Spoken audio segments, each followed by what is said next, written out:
Alrighty, so it is about 12:45 and today I'm doing a wear test and review of the Kevyn Aucoin The Matte Lip Color, and this is the shade Resilient. This color brings me back to high school. This was very much an Allison in high school shade, except for maybe just like a little bit less cool toned. It is very pink, although, you know what, I'm kind of feeling it. I have been very into like bold, full colored reds lately. So it's refreshing to have a very cool toned pink. I'm going to go ahead and read through what Kevyn Aucoin has to say about this lipstick and show you the application process. It says, "This award-winning velvety smooth, full coverage lip color delivers a modern matte finish that stays bright and luminous all day long. Formulated with special esters and emollient ingredients, the matte lip color reduces the look of wrinkles over time. Applies smoothly with an ultra-soft feel to the lips. And it is also an Allure Best of Beauty winner." I won't lie, I was actually pretty surprised when I put it on my lips and it was the exact same color. And I don't know why I found this so surprising. It shouldn't be that outrageous, but it went on full pigmentation with no issue whatsoever. The only slight issue that I had with application, besides the bullet is quite large and round, it was a little hard to get a crisp lip line, but also when I had smushed my lips together, it didn't smush evenly, so I had to apply again over the top that had gotten a little patchy from touching my lower lip. For matte lipstick, I feel like we're really used to those super chalky, very drying matte lipsticks, and this feels very soft. I can barely feel it on the lips. It went on very smoothly, which is a revelation for matte lipsticks. I'm pretty sure this is fragrance free, and it doesn't really have,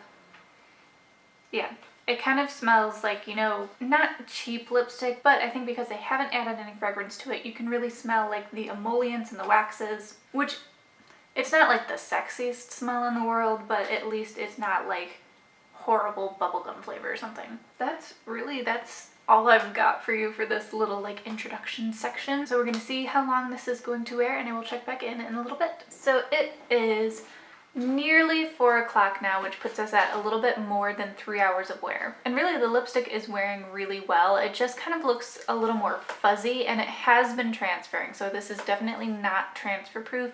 If you're planning on any big meals, hamburger or something, this is not the one. It is starting to wear off the center portion of my lips, as always, because that is where it always wears off first, and it was kind of almost balling up a little bit on the corners of my mouth, so I had to kind of take that off because it was gross, but it hasn't really transferred anywhere else on my face, but I keep noticing it on my hands, so I must be accidentally touching my lips and not noticing, which isn't the greatest, but things happen. I am having this gorgeous moment of angelic light that is going to be so fleeting. It is going to be gone, I imagine, in the next 5 minutes or so.